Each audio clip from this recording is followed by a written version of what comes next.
Durango. Quiero referirme a la cuestión del concepto materia. Obviamente, decía y dije en todas esas cátedras que la materia es algo que los materialistas no conocen. Es incuestionable que resulta demasiado empírico llamar materia a todo por igual. Podríamos afirmar en forma enfática que materia es un pedazo de hierro. ¿Qué diríamos entonces del cobre, de la plata, del oro, del platino, de un pedazo de algodón o de un pedazo de hielo? ¿Sería eso materia también?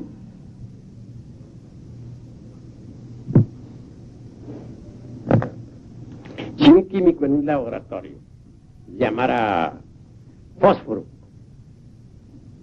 a todos los elementos químicos que existen en el mismo, ¿no sería acaso tal afirmación absurda? No menos absurdo resulta denominar materia a cualquier elemento, a cualquier sustancia, per se, es decir, por sí. Quienes así proceden son empíricos, pero no científicos en el sentido trascendental de la palabra.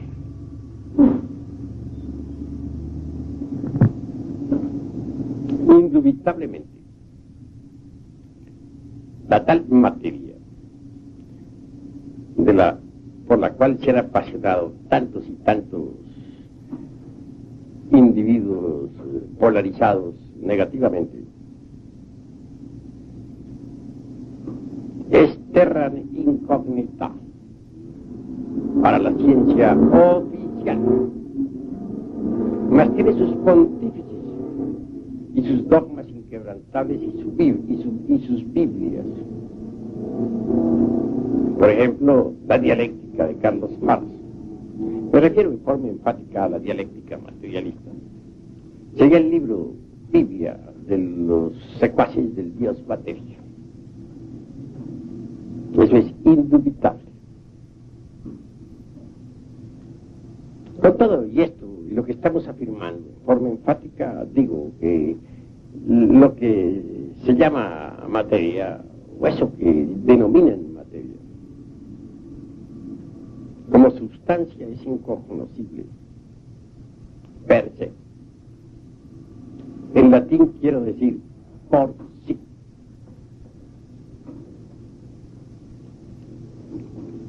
Claro que los fanáticos de la dialéctica materialista, airados, tratarían de refutarlos, basados en el dogma aquel inquebrantable del marxismo, que rechaza las afirmaciones categóricas de don Emmanuel Kant y en aquello que se dice por sí o en sí mismo, etc. Quiere Marx embotellar la mente dentro del dogma inquebrantable y cerrarle el paso a la dialéctica. Nosotros indubitablemente somos dialécticos y por lo tanto no admitimos dogmas, sean estos de tipo materialista o de tipo espiritualista. No estamos contra la dialéctica, puesto que somos dialécticos. Usamos la dialéctica en el análisis, en la exposición doctrinaria. Si decimos que don Emmanuel Kant tenía la costumbre de hablar sobre las cosas en sí, procederíamos en forma dogmática. Téngase en cuenta que la cosa en sí es algo que no conocen precisamente los pontífices de la dialéctica materialista.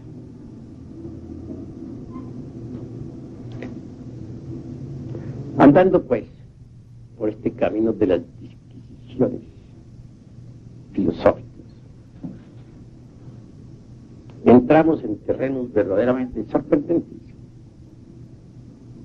Los llamados secuaces materialistas dialécticos ciertamente no tienen sino una clave para interpretar la naturaleza.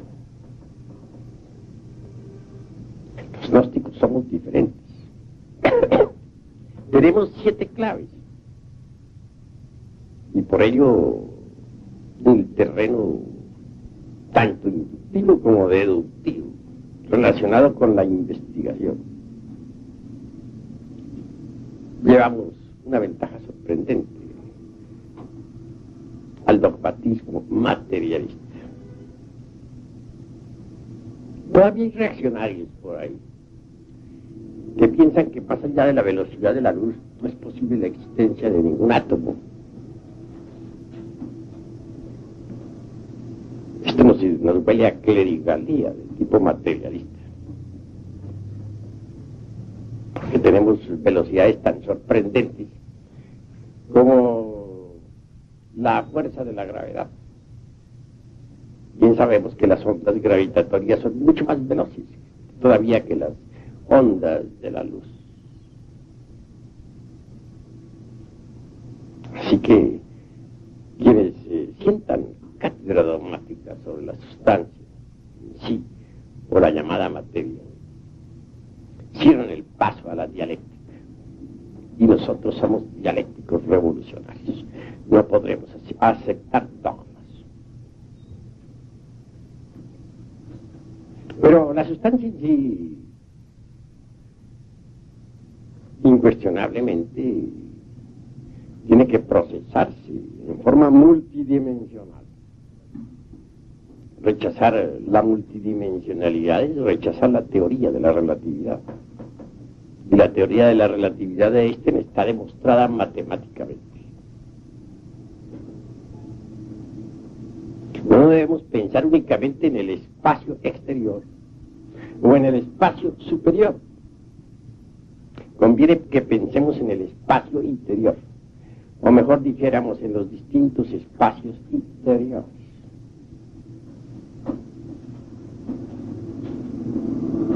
Se sienta cátedra siempre afirmando que la naturaleza tiende a agotarse. Aparentemente esto resultaría axiomático cuando contemplamos los procesos involutivos de la misma. Pues téngase en cuenta que evolución e involución se hermanan y constituyen el eje mecánico de toda existencia universal. Lo que sí sucede es que además de la evolución y de la involución, hay otra ley completamente diferente. Quiero referirme a la ley aquella del espacio interior, aquella que se escapa de la evolución y de la involución, aquella que pasa a una transformación revolucionaria, radical, aquella que se introduce, dijéramos, en dimensiones superiores por revolución.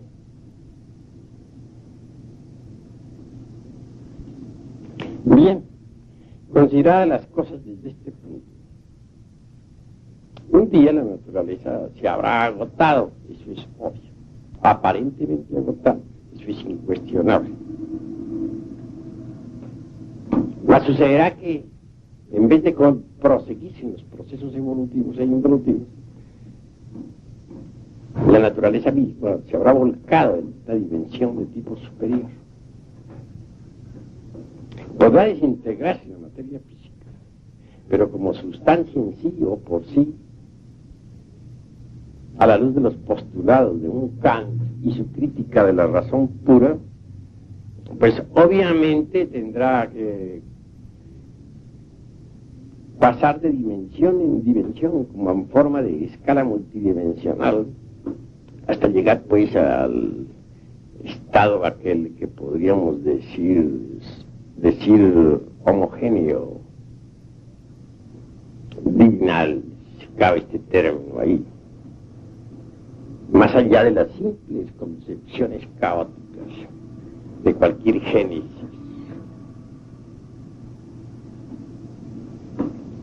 Y al fin, depositada esta tierra como si fuese una semilla en sustancia, entre el espacio profundo, aguardará como una semilla el momento en que ha de ser despertada para una nueva actividad.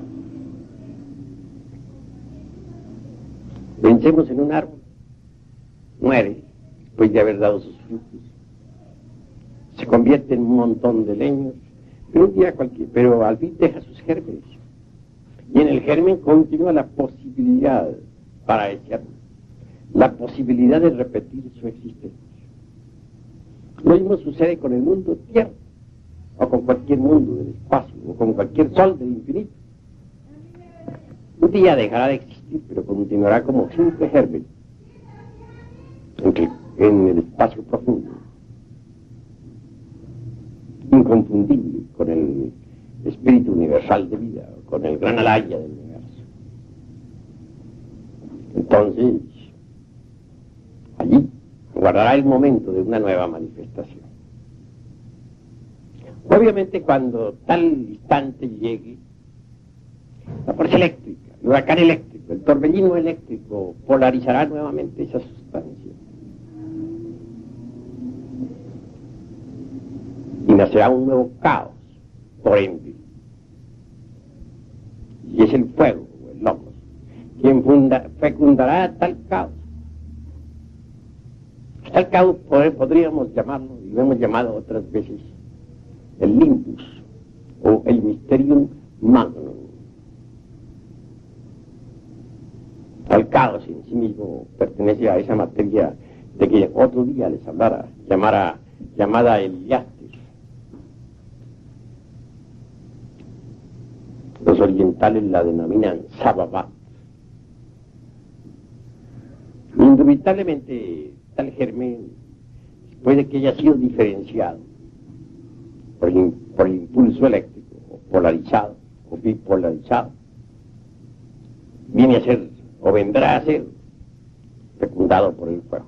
Y entonces, de ese caos nacerá una nueva vida. Surgirá el anima mundis, en forma nueva. Descenderá de dimensión en dimensión a través de sucesivas cristalizaciones hasta aparecer como un mundo nuevo. Cuando eso sea, nuestra actual Tierra no será más que una corteza geológica, un cadáver, una nueva luna que girará alrededor de ese mundo nuevo del futuro. Bien, hago esta exposición para decirles lo siguiente. No hay duda de que ese mundo sustancial, homogéneo, puro, se va polarizando conforme va cristalizando. Y al fin definitivamente aparece físicamente bipolarizado. Como parte positiva lo llamaremos espíritu. Como parte negativa podríamos llamarlo materia, aunque la gente no sepa qué cosa es eso. La corriente de tipo, los que se identifican con el polo positivo de esa sustancia homogénea, ya en plena bipolarización, se denominan espiritualistas.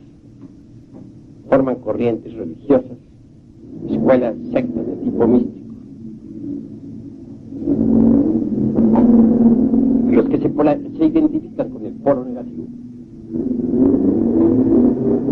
se denominan materialistas. Los primeros adoran a un dios espíritu de tipo antropomórfico. Los segundos adoran a un dios materia. La religión de los primeros les liga, pues, o intentan ligarse a lo divinal por medio de sus creencias. La religión de los segundos cree que es posible ligarse al dios materia a través de sus sectas o también creencias. Tan religiosos son los unos como los otros. Son dos corrientes opuestas. que mutuamente se destruyen. Nosotros necesitamos seguir la tercera fuerza. La positiva es útil, cumple su labor, la negativa es útil, pero nosotros necesitamos de una tercera fuerza, la fuerza neutralizante. Esta resuelve la lucha de los opuestos brincando hacia la síntesis. La tercera fuerza es neutralizante. La tercera fuerza es interior, profunda, nos lleva hacia el ser. Necesitamos autoexplorarnos para autoconocernos y descubrir en nosotros mismos eso que es la verdad.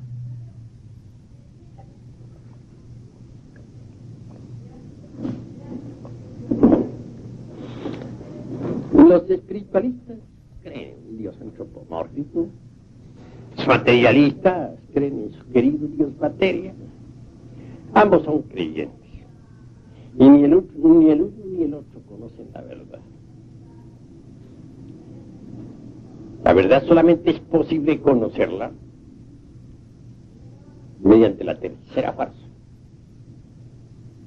Está dentro de nosotros mismos, aquí y ahora. Me refiero a la fuerza neutral. Esta nos llevará, pues, mediante la exploración íntima, psicológica, hasta la experiencia vívida de eso que está más allá del cuerpo, de los afectos y de la mente, de eso que es la verdad. Ni los espiritualistas ni los materialistas conocen la verdad. Gnosis es una palabra que significa conocimiento, sabiduría. Es la sabiduría, la sofía, la que nosotros necesitamos. Y no la encontraremos fuera de sí mismos, sino dentro de sí mismos. Necesitamos apartarnos de las corrientes de la extrema derecha y de la izquierda, y extrema izquierda, y marchar por la revolución del centro, profundamente hacia adentro, para experimentar lo real. Necesitamos autoconocernos. Solo así es posible llegar a la experiencia verdadera de eso que está más allá del tiempo. Así pues, olvidando las luchas y conflictos que hay entre la extrema derecha y la extrema izquierda, nos autoexploraremos en forma directa para autoconocernos y descubrir mediante la experiencia real eso que no conocen los secuaces de las diversas escuelas de derecha e izquierda. La verdad. El gran Kabir Yeshua Ben Pandira dijo: conoced la verdad y ella os hará libre. Solo la experiencia mística de la verdad, gracias, puede darnos realmente la auténtica libertad. Por lo tanto, urge autoexplorarnos. Ante todo, ¿cómo podríamos llegar nosotros a la experiencia de lo real? Si no nos hemos conocido a sí mismos. Escrito está: no se te ipso. Así escribió Tales de Mileto tal frase en el frontispicio del templo. Necesitamos conocernos profundamente a sí mismos y en todos los niveles de la mente. En cierta ocasión platicaba yo con un señor de mostachos retos.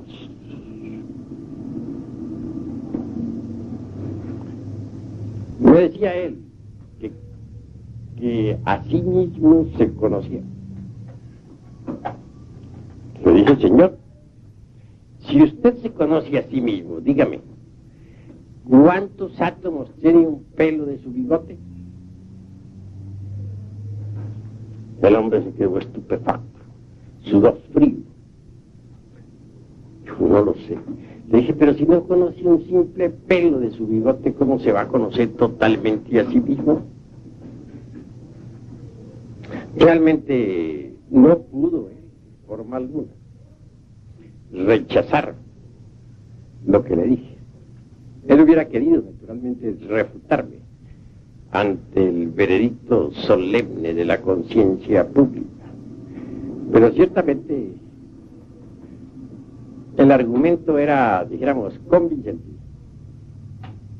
Y en modo alguno podía él rechazarlo. Tales de Mileto fue ante todo, pues, un gran iniciado en la Grecia antigua. Fue alguien que descolló por su sapiencia. Le han denominado, pues, el filósofo del fuego, porque realmente él profundizó muchísimo en la sapiencia del fuego. Él logró llegar donde muchos todavía no han llegado. El fuego es algo que hoy en día, dijéramos, es desconocido para la humanidad. Lo utilizan, como utilizan la electricidad, pero nadie puede decir qué cosa es el fuego. Permanece siendo todavía ignorado completamente. Bueno, continuando con esta cuestión, con esta disquisición, les diré lo siguiente. Antes que todo,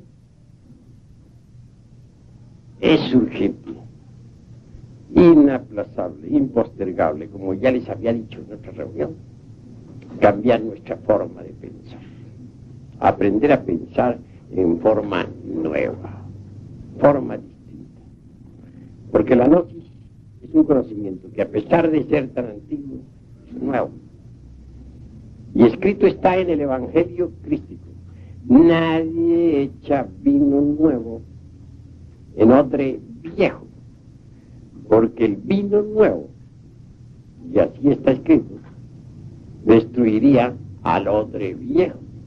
También se ha dicho en el Evangelio crístico: nadie pondría o cortaría un pedazo de tela de un traje nuevo para remendar un traje viejo que ya no sirve, un traje inútil. Sería absurdo en todo sentido hacer una cosa así. Piensen ustedes lo que significaría, por ejemplo, que cortar un pedazo de un traje nuevo para remendar un traje viejo. Eso es absurdo en un 100%. Así que, en realidad, de verdad, mis queridos hermanos, necesitamos nosotros aprender a pensar en forma completamente nueva. Se necesita una transformación mental. Pero bueno, ahondemos un poco más. Existen 4 clases de conciencia, o 4 estados de conciencia que conviene que ustedes lo entiendan profundamente. El primero es el de la persona que está profundamente dormida en su cama. En estas circunstancias el ego ambula, anda fuera del cuerpo físico, pero completamente inconsciente, en estado de coma. Es bueno entender que los difuntos, después de que dejan el cuerpo físico, viven en los mundos internos con la conciencia completamente dormida. Por lo común andan soñando, por inconsciente, en forma completa, íntegra, muy total. Lo mismo sucede en esa pequeña muerte que es la del cuerpo físico, que es el sueño ordinario.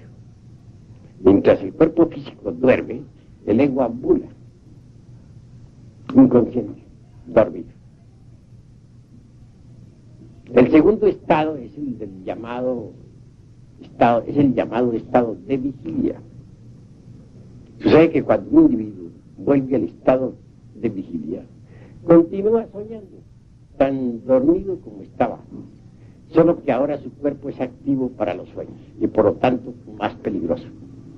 Una cosa es cuando el cuerpo es pasivo para los sueños, y entonces no hay tanto peligro. Y otra muy diferente es cuando el cuerpo es activo para los sueños, y entonces el peligro es mayor. En el llamado estado de vigilia, el cuerpo físico es activo para los sueños, y entonces es cuando se cometen errores de toda especie. Toda la humanidad vive en esos dos estados de conciencia. Es necesario pasar al tercer estado de conciencia. Y solamente se podría pasar al tercer estado de conciencia, que es el de la recordación de sí mismo, empezando por cambiar nuestra forma de pensar. Porque si nosotros venimos aquí a este lumiciano a recibir las enseñanzas, y luego, pues en la calle somos otra vez como éramos antes, ¿cuál ha sido el cambio que se ha verificado en la forma de pensar? ¿De qué sirve recibir las enseñanzas aquí en esta cátedra? Si en la casa, en la calle, en el trabajo continuamos como siempre con nuestras emociones negativas, con nuestras reacciones ante los impactos del mundo exterior, con los mismos celos de siempre, con los mismos odios acostumbrados, etc. Hay que cambiar, claro está, la forma de pensar.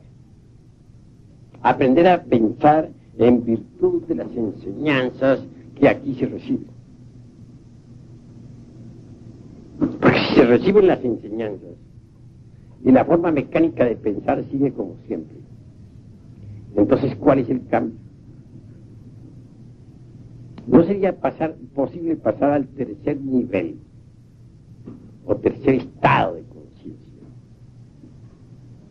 que es el de la recordación de sí mismo, si nosotros no cambiamos previamente nuestra forma de pensar? Incuestionablemente, si deseamos un cambio, habremos de empezar por cambiar el aspecto intelectual y el aspecto emocional. Esto significa eliminar de sí mismos todo ese automatismo inconsciente e intelectual que hemos tenido, todos esos procesos de la mente razonadora, todos esos celos, todos esos hábitos antiguos, esa ira, todo ese odio. Urge el cambio radical en el intelecto, si es que queremos pasar a un nivel superior del ser, es decir, si es que queremos nosotros pasar al tercer estado de conciencia, que es el de la recordación de sí mismo. Cuando uno se está identificando con un insultado, continúa uno aquí en ese momento, continúa uno, en esos instantes, pensando como antes. Ya te lo insultaban, él insultaba, si le pegaban, pegaba. Obviamente está continuando en la misma forma, no ha cambiado su forma de pensar. Si un hombre está celoso, está celando a su mujer, después de haber venido aquí a recibir las enseñanzas, pues no ha cambiado. Sencillamente carga la gnosis en su memoria como un adorno más, como cuando uno se pone un traje nuevo, pero en su forma de pensar sigue siendo el mismo. Cuando uno está lleno de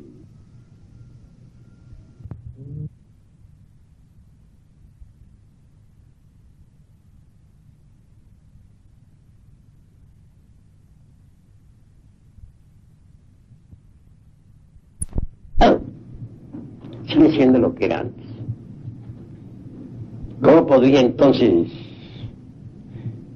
pasar al tercer estado de conciencia? ¿Y por qué se es lujurioso? Porque se cargan algunos agregados psíquicos de lujuria. Más aún, el que se identifica con alguna escena lujuriosa, obviamente se olvida de sí mismo. Y en ese momento se manifiesta el lujurioso. Da oportunidad a los yoes de la lujuria para que ellos hagan lo que quieran. Alguien que se olvida así de sí mismo, alguien que se olvida ante una copa de vino y termina borracho, alguien que se olvida ante una persona del sexo opuesto y termina fornicando,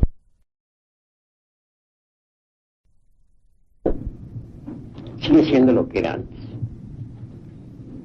¿Cómo podría entonces pasar al tercer estado de conciencia? ¿Y por qué se es lujurioso? Porque se cargan algunos agregados psíquicos de lujuria. Más aún, el que se identifica con alguna escena lujuriosa, obviamente se olvida de sí mismo.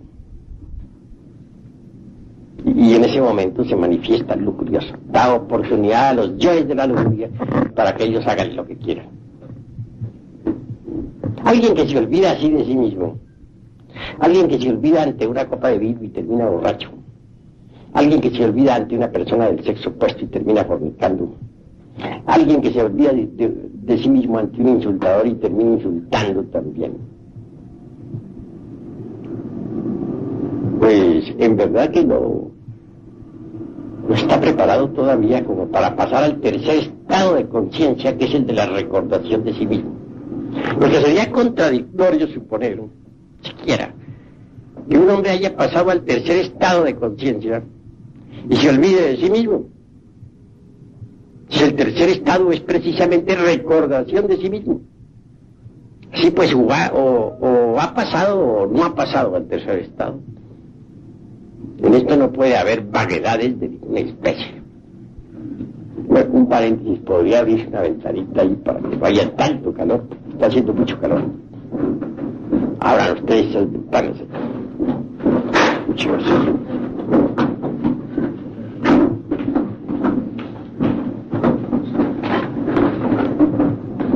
Bien, hermanos, y prosigamos nosotros aquí con estas disquisiciones. Hay que trabajar el centro intelectual y también el centro emocional. No hay duda de que las emociones negativas nos vuelven mentirosos, como ya les había dicho a ustedes en alguna ocasión. Las emociones negativas nos tornan violentos. Las emociones negativas hacen que nos olvidemos de sí mismos. Un individuo, por ejemplo, celoso, llevado de la emoción negativa de los celos, pues se vuelve violento, puede matar a otro y en consecuencia ir a la cárcel, puede tratar mal a su mujer, tal vez injustamente, etcétera. De manera que las emociones negativas pueden convertirlo en un calumniador, falso, en violento, en perverso. Bueno, es muy difícil, en verdad, poder controlar las emociones negativas. Un momento estamos tranquilos, puede que al siguiente momento no lo estemos. Supongamos que estemos aquí muy en santa paz, escuchando esta cátedra, y de pronto alguien nos trae una noticia. Nos dicen que un pariente o un hermano de nosotros ha sido fuertemente golpeado por fulano de tal que le pegó un balazo, o que le pegaron un balazo. Claro, si no tenemos control sobre sí mismos, salimos como locos. Abandonamos aquí de inmediato lumicial, protestamos en nuestro interior, nos encontramos a alguien en la calle, le contamos rápidamente lo que sucedió, y puede darse que el caso de que al llegar al lugar donde se dice acaeció la tragedia, nada pasa, era una falsa alarma. Entonces, ¿qué sucedió? Lo uno, abandonamos la cátedra. Lo otro, calumniamos a alguien. Lo otro, asumimos actitudes violentas. Y lo otro, lo peor, pues fortificamos los yoes que tenemos en la parte negativa del centro emocional, en vez de desintegrarlos. Vean ustedes cuánto daño pueden hacernos las emociones negativas. Por una emoción negativa podemos volvernos asesinos, por una emoción negativa podemos volvernos perversos, por una emoción negativa podemos nosotros calumniar al prójimo, por una emoción negativa podemos nosotros levantar falsos juicios sobre nuestro mejor amigo, etcétera. Sin embargo, tenemos esa marcada tendencia a dejarnos llevar siempre de las emociones negativas. No hemos aprendido a ser austeros, impávidos, serenos, mesurados. Así que introducir la gnosis en nuestra forma de pensar para cambiar, e introducirla en el centro emocional, cuesta un poco de trabajo. Pero si nosotros pensamos en lo que son los centros de la máquina orgánica, por ejemplo, el centro intelectual tiene algo del centro motor y algo del centro del movimiento. ¿Cómo podríamos nosotros conseguir que el centro emocional inferior quede bajo control total? Si decimos voy a tener fuerza de la voluntad, no me voy a dejar llevar de emociones violentas, negativas en ningún momento, puede ser que a las primeras de cambio fallemos terriblemente. Entonces necesitamos introducir la dosis aquí, en la mente, sentir la emoción superior que produce la gnosis. Y el poquito de voluntad que hayamos adquirido, nuestra gnosis y la emoción superior, nos permitirá controlar completamente a las emociones inferiores y negativas.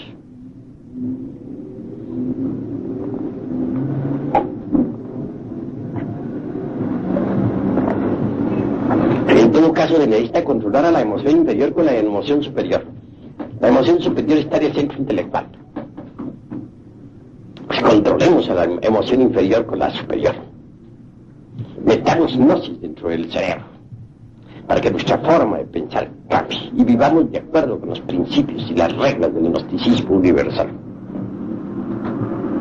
Modifiquemos pues el proceso del pensar y habrá una especie de emoción intelectual en nuestra cabeza. Eso más un poquito de voluntad nos permitirá controlar a las emociones inferiores.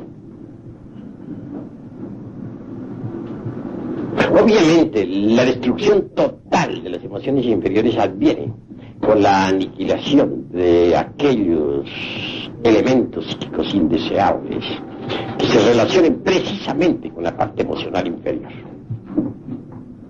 Pero entre tanto, y mientras tales elementos son eliminados, debemos controlar al centro emocional inferior con la parte emotiva del intelecto. Un intelecto alumbrado por la mística gnóstica. Ese es el camino obvio a seguir. Solo por ese camino podría procesarse verdaderamente un cambio que es tan necesario. Se necesita precisamente ir cambiando poco a poco. Esto de ir cambiando poco a poco es posible si vamos introduciendo las reglas gnósticas, la sapiencia del gnosticismo universal en nuestro pensamiento, en nuestra mente. Pero como les digo, hay que modificar completamente pues la mente. Necesitamos de una nueva mente para pensar. Porque con la mente vieja, con esa mente ya decrépita, con esa mente ya deteriorada, con esa mente acostumbrada a todo este tren de vida que normalmente llevamos, no sería posible provocar un cambio en nosotros mismos. Así que el centro de la mente y el centro emocional deben ser trabajados con las reglas gnósticas, con las enseñanzas que hemos dado, si es que de verdad queremos un cambio definitivo en nuestra forma de ser, de sentir. Necesitamos pensar en forma nueva, sentir en forma nueva, obrar en forma nueva. ¿Qué buscamos a través de todo esto? Obviamente que estamos buscando algo que es sumamente importante. Estamos buscando en verdad purificar la conciencia cósmica que está embotellada entre nosotros. Hay una gran conciencia, me refiero a la conciencia cósmica. Desgraciadamente la conciencia cósmica está enfrascada entre el ego.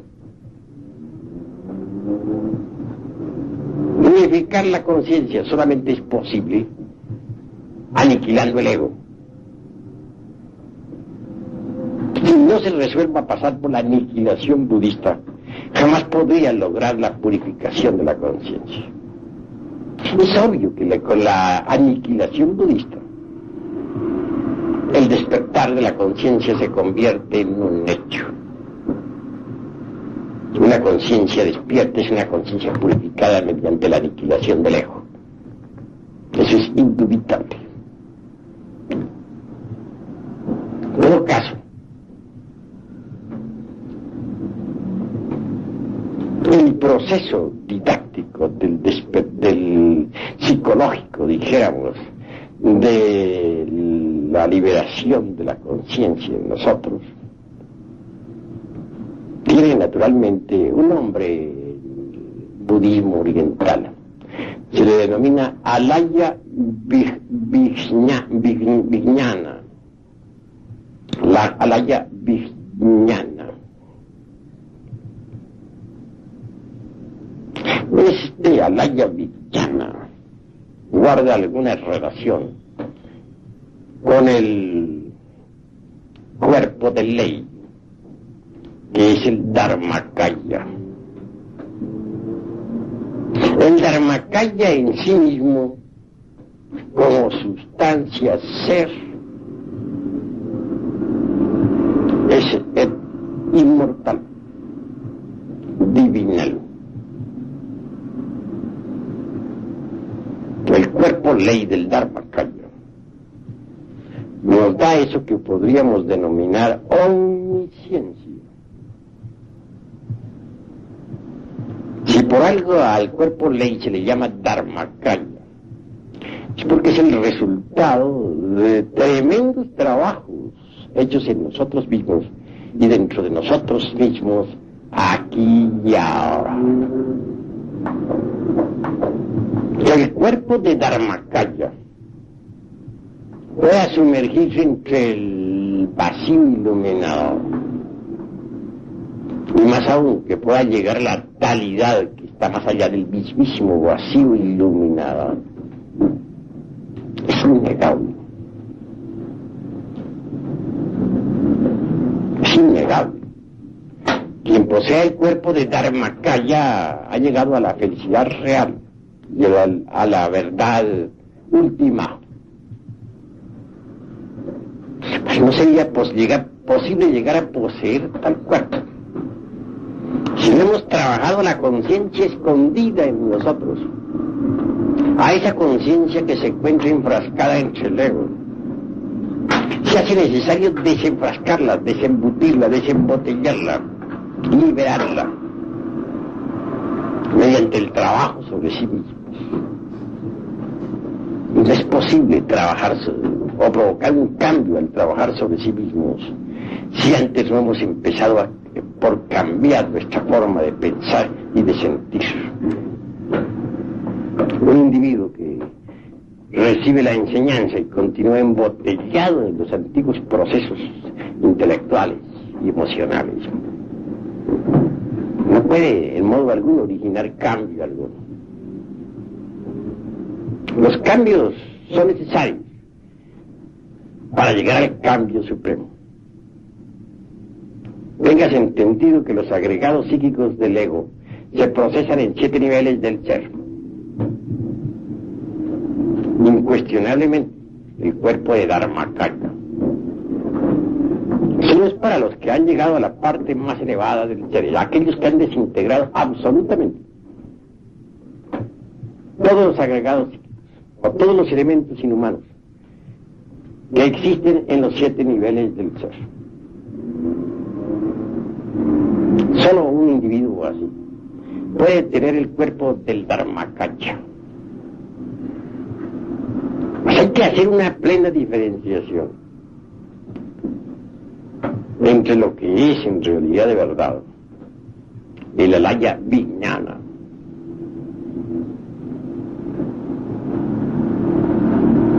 y lo que es el sunyata. El alaya vijnana nos mantiene dentro de los procesos meramente psicológicos, dentro del trabajo psicológico que tenemos que hacer en nosotros mismos y dentro de nosotros mismos aquí y ahora. Mientras alguien esté dentro de los procesos psicológicos de la alaya vijnana, podrá, sí, en ausencia del querido ego, entre comillas, porque el querido no tiene nada, experimentar eso que no es el tiempo, esto que está más allá del cuerpo, de los afectos y de la mente, eso que en el oriente denominan el vacío iluminador. Pero tal experiencia no significa, ya claro, que hayamos en realidad de verdad realizado en sí mismos al vacío iluminado. Sunyata es diferente. Cuando alguien poseyendo el cuerpo del Dharmakaya está a un paso más allá de la conciencia absolutamente despierta, se sumerge no solamente en el vacío iluminador, sino que logra entrar en la talidad. Indubitablemente sabe lo que es en sí sunyata. Así que alaya vijnana es un concepto meramente psicológico. Sunyata es un concepto ontológico, indubitablemente. En todo caso, quiero que entiendan ustedes claramente a través de estas disquisiciones que una cosa es la maquinaria esta espantosa y terrible de la relatividad y otra cosa absolutamente diferente, el vacío iluminador.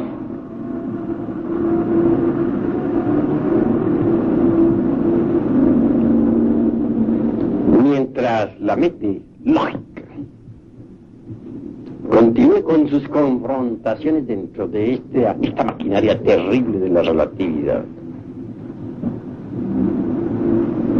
no seremos felices.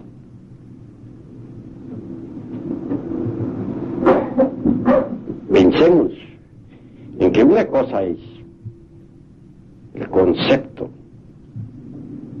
psicológico, como alaya vijnana, y otra cosa es el concepto ontológico de sunyata.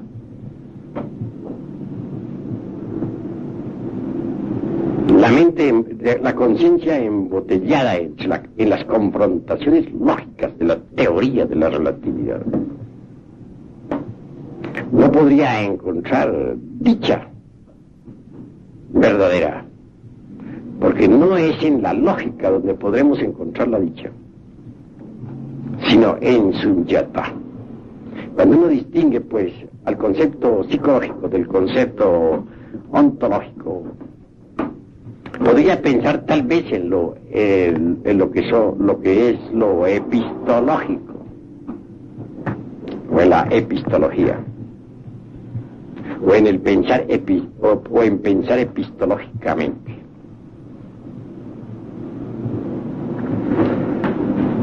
Llegar pues a desligarse, a zafarse del pensamiento lógico, para reposar pues en el vacío iluminador, es el máximo anhelo que tenemos. Pero claro, yo ya estoy definiendo metas, de que mientras nosotros estemos embotellados en las confrontaciones lógicas, no podremos de verdad saber qué cosa es el sunyata. Porque Alaya Vijnana no es sunyata.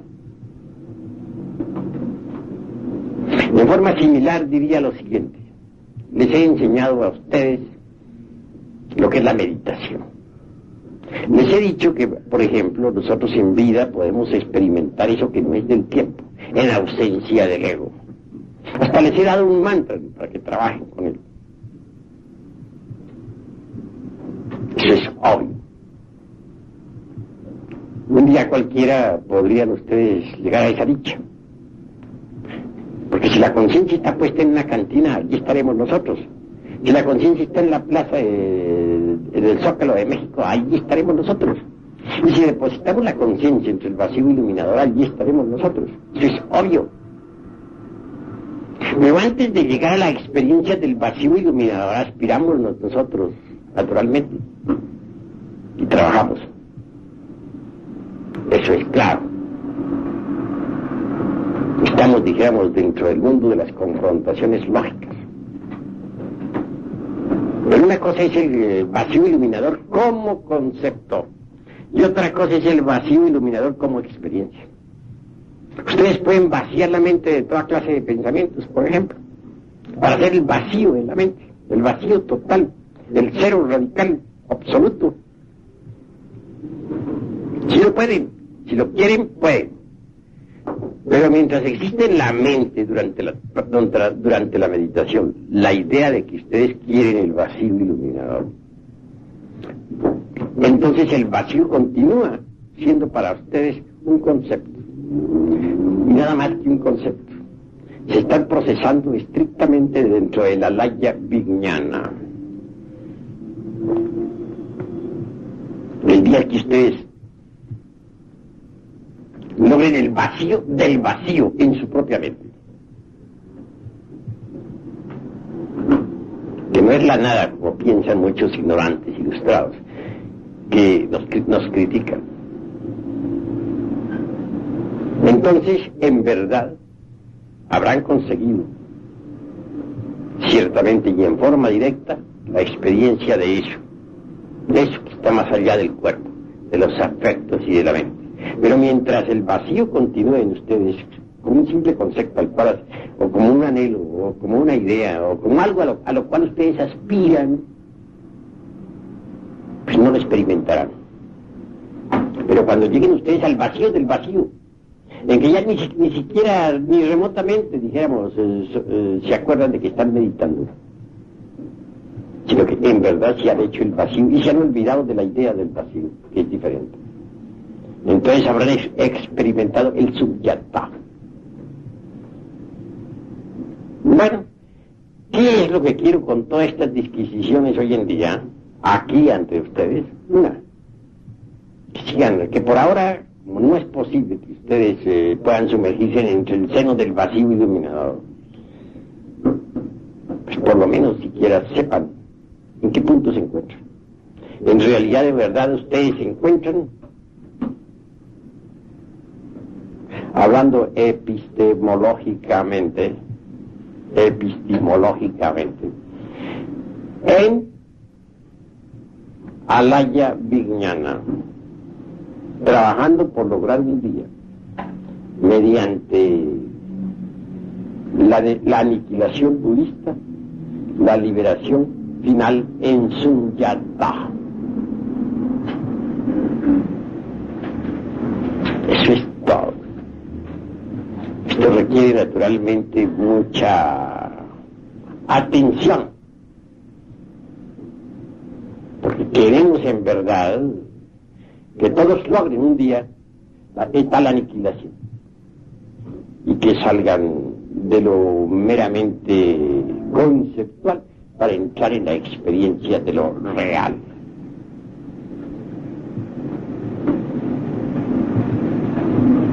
Total aniquilación absoluta es necesaria.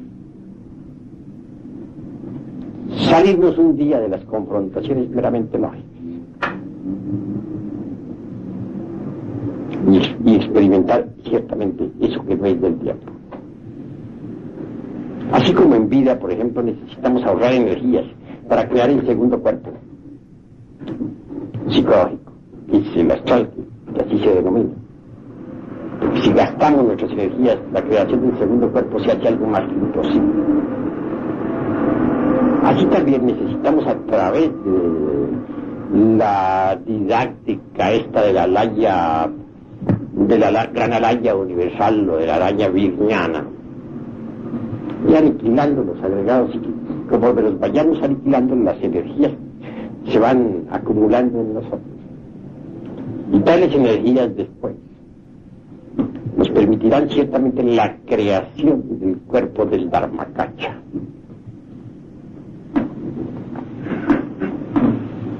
Aquellos que piensen en el cuerpo de Dharmakaya como ego sustancia marchan por el camino más equivocado que se haya conocido. No es posible llegar a crear el cuerpo del Dharmakaya cuando se tiene el ego vivo. Hay que ir aniquilando el ego para que la creación del Dharmakaya se haga posible, mediante el ahorro de energías, porque cada agregado psíquico implica gasto de energía. Quien logre llegar a crear el cuerpo del Dharmakaya, incuestionablemente habrá conocido la verdad, la habrá experimentado no fuera de sí mismo, ni en la derecha ni en la izquierda, sino en el centro, y profundamente, no en un espacio más superior o en un espacio inferior, sino en un espacio interior aún más hondo. Quien forme, quien fabrique el cuerpo del Dharmakaya mediante el trabajo interior de sí mismo, mediante la desintegración del ego, incuestionablemente llegará a experimentar la dicha del vivir, conseguirá la auténtica felicidad que no es del tiempo, porque el cuerpo del Dharmakaya es cuerpo ser y no ego ser, como pretenden muchos ignorantes ilustrados.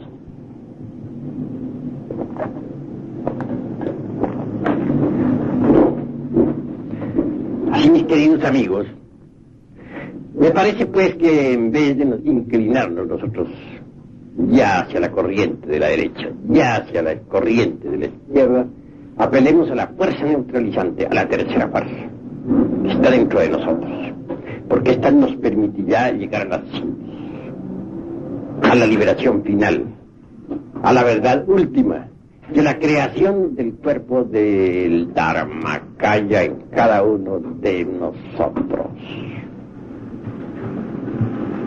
Van viendo ustedes con qué objeto insisto en la necesidad de cambiar la forma de pensar y de sentir.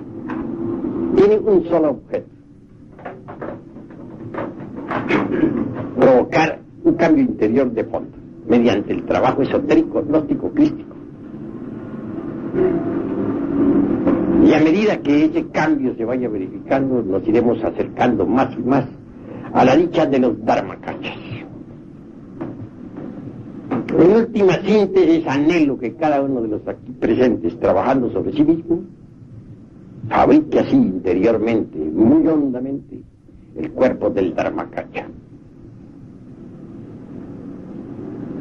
Hasta aquí pues esta cátedra, más quedan abiertas las puertas en este momento para las preguntas que ustedes han de hacer.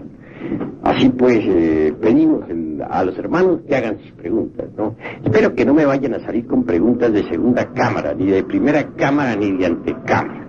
No se olviden que estamos en tercera cámara y las preguntas deben estar a la altura. Allí pues, el que quiera preguntar, pregunte con la más entera libertad. Hable, hermano.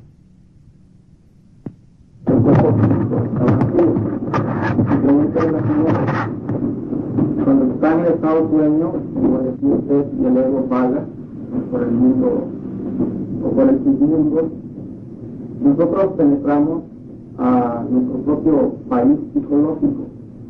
Y naturalmente que las impresiones de ese país psicológico son las que nos inducen a actuar en el estado vigílico. O sea que estaríamos en las mismas circunstancias. Pues cada cual realmente vive en su país psicológico y cada cual está ubicado psicológicamente en algún lugar. Algunos estarán ubicados en un prostíbulo y otros en una iglesia. Cada cual psicológicamente tiene su lugar de ubicación. Así como en el mundo físico tenemos nosotros un lugar donde estamos ubicados. Psicológicamente también podemos estar ubicados en tal o cual lugar de nuestro país psicológico. Eso es obvio. Que influyen las impresiones subconscientes sobre la vida humana, eso es cierto. Pero una cosa es el estado mal llamado de vigilia y otro es el estado en que el cuerpo se encuentra pasivo para los sueños. Cuando el cuerpo físico se encuentra pasivo para los sueños, las impresiones subjetivas que puedan llegar al cerebro a través de la antacarana, que es el cordón de plata con 7 aspectos plenamente definidos, pues no son peligrosas porque el cuerpo está pasivo para los sueños. Se tornan esas impresiones peligrosas, y en eso estoy de acuerdo contigo, cuando el cuerpo está activo para los sueños. Porque entonces tales impresiones depositadas en el cerebro se vuelven activas físicamente. Y el sujeto